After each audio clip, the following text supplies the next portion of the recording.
انبیاء علیہ السلام کی تعلیم کے مطابق جبر اور قدر کے معاملے کا بیان۔ جبر اور قدر کے معاملے میں جو درست مسلک ہیں وہ بین بین ہے۔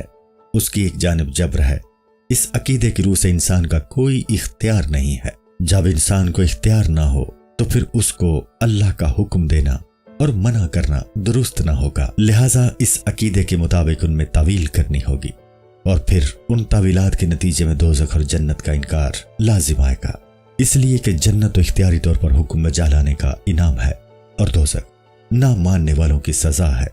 اور اس مسلک کے بائیں جانب قدر کا عقیدہ ہے، جس کی بنیاد پر انسان کو اپنے افعال کا خالق مانا جاتا ہے اور اللہ کی قدرت کو انسان کی قدرت سے مغلوب ماننا پڑتا ہے، اور اس کے نتائج جبر کے عقیدے سے بھی بدتر ہیں۔ انسان کو حکم دیا جاتا ہے اور پتھروں کو کوئی حکم نہیں دیتا ہے۔ اس سے معلوم ہوا کہ انسان میں قدرت اور اختیار ہے۔ جس چیز کی انسان میں قدرت نہیں اور اختیار نہیں، اس چیز کے بارے میں کوئی اس کو حکم نہیں دیتا۔ انسان سے کوئی نہیں کہتا کہ تو اڑ۔ انسان سے جس قدر مطالبات ہیں وہ صاحب اختیار اور قدرت ہونے کی وجہ سے ہیں۔ انسان ظلم و ستم کرنے اور نہ کرنے میں با اختیار ہے۔ جب ظلم کرتا ہے تو اپنے ارادے اور اختیار سے کرتا ہے۔ نفس اور شیطان خود انسان کا اپنا ارادہ ہے۔ جب تک کسی طرح کا داعیہ پیدا نہیں ہوتا تو انسان کا اختیار سویا رہتا ہے، جیسے کہ جب تک حضرت یوسف علیہ السلام کو نہیں دیکھا عورتوں کا وہ اختیار سویا رہا۔ جب وہ اختیار جاگا تو ہاتھوں کو زخمی کر دیا۔ جب تک کتا ہڈی نہیں دیکھتا ہے تو سوتا رہتا ہے، ہڈی دیکھ کر دم ہلانا شروع کر دیتا ہے۔ داعیہ کو دیکھنا اختیار کو بیدار اور متحرک بنا دیتا ہے۔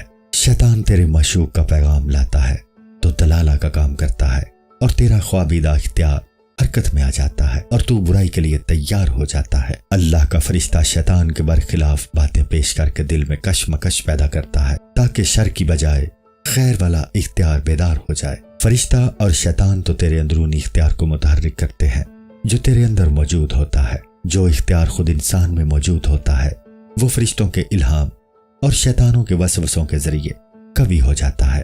نیک عمل کی ادائیگی انسان فرشتوں کے الہام سے اپنے اختیار کو استعمال کرتے ہوئے کرتا ہے۔ گناہ کے بعد انسان شیطان پر اسی وجہ سے لعنت بھیجتا ہے کہ اس کے وسوسے کی وجہ سے وہ گناہ کا مرتکب ہوا۔ حشر میں جب کہ دنیاوی زندگی کا یہ حجاب ختم ہو جائے گا تو فرشتہ اور شیطان کو خود دیکھ لے گا، اور جو پس پردہ ان کی باتیں تھی ان کے ذریعے تو ان شخصیتوں کو پہچان لے گا۔ وہاں شیطان کہہ دے گا اور تو سنے گا کہ میں نے تو دل میں وسوسہ ہی ڈالا تھا، تجھے مجبور تو نہ کیا تھا۔ فرشتہ تجھ سے کہہ دے گا میں نے تیرے دل میں یہ بات ڈال دی تھی کہ اس گناہ کی لذت اور خوشی بہت سے غموں کا سبب بنے گی۔ فلاں روز میں نے تجھے جنت کا راستہ بتایا تھا اور کہا تھا کہ میں تیرا خیر خواہ ہوں، اور ہم فرشتے تیرے باپ آدم علیہ السلام کو سجدہ کرنے والے ہیں۔ جس طرح ہم نے تمہارے باپ کی خدمت کی تھی تمہاری خدمت بھی کرتے ہیں، اور نیک راستہ بتا کر تجھے مخدوم بنانا چاہتے ہیں۔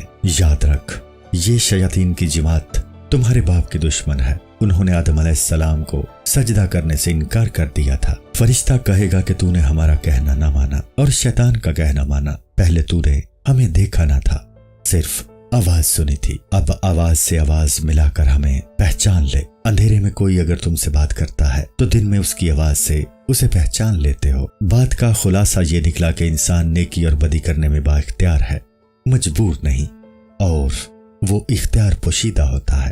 مقصد کے سامنے آ جانے پر اختیار میں مزید طاقت آ جاتی ہے۔ جبری انسان میں عقیدہ کی بنیاد پر انسانی فعل کا انکار لازم آتا ہے، جو محسوس چیز ہی ہے، تو گویا جبری اپنے ایک محسوس کا منکر ہے۔ قدری شخص جو اپنے آپ کو خود مختار مانتا ہے وہ اللہ کا بندے کو اختیار عطا کرنے کا منکر ہے، یعنی اللہ کے ایک فعل کا منکر ہے جو کسی چیز نہیں ہے۔ جبری محسوس کا انکار کرتا ہے، دھوئیں کو دیکھتا ہے اور آگ کا انکار کرتا ہے، دھاگے سے کپڑا سل رہا ہے اور دھاگے سے انکار کرتا ہے۔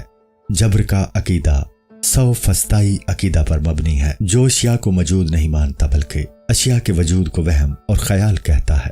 یہ عقیدہ دہریہ کے عقیدے سے بھی بدتر ہے، جو کہ اختیاری حالت میں عالم کو موجود مانتا ہے اور خدا کا منکر ہے، لیکن اضطراری حالت میں خدا کو بھی پکارنے لگتا ہے۔ دنیا کے سب انسان کے اختیار کے قائل ہیں، اسی لیے ایک دوسرے کو حکم دیتے یا منع کرتے ہیں۔ اگر مخاطب کو مختار نہ سمجھتے تو نہ حکم دیتے اور نہ منع کرتے۔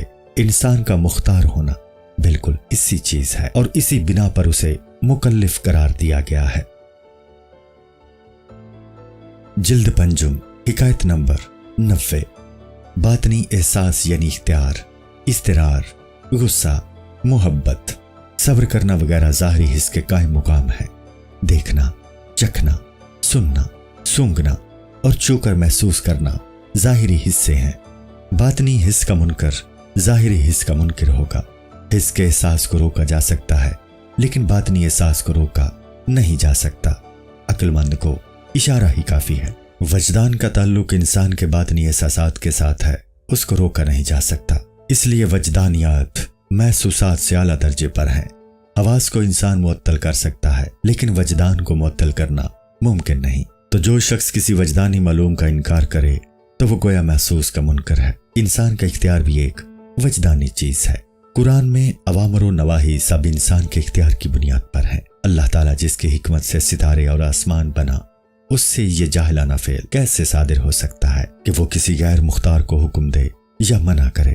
بندے کا اختیار عین مشیت الہی کے تابع ہوتا ہے۔ اللہ نے بندے کو ایسے راستے بتا دیے ہیں کہ شیطان کا ان میں کوئی دخل نہیں ہے۔ بندہ ان راستوں کو اپنے اختیار سے چھوڑتا ہے تو شیطان کی مداخلت شروع ہو جاتی ہے۔ اس طرح انسان پر نہ اللہ کی جانب سے جبر ہے اور نہ شیطان کی جانب سے۔ انسان اللہ کے بتائے ہوئے راستے پر چلے گا تو شیطان اس کا کچھ نہیں بگاڑ سکے گا۔ وہ غلاموں کی طرح ترک کے خیمے میں آئے گا تو کتا اسے نہیں کاٹے گا۔ انسان غلط روی اختیار کر کے شیطان سے تکلیف اٹھاتا ہے۔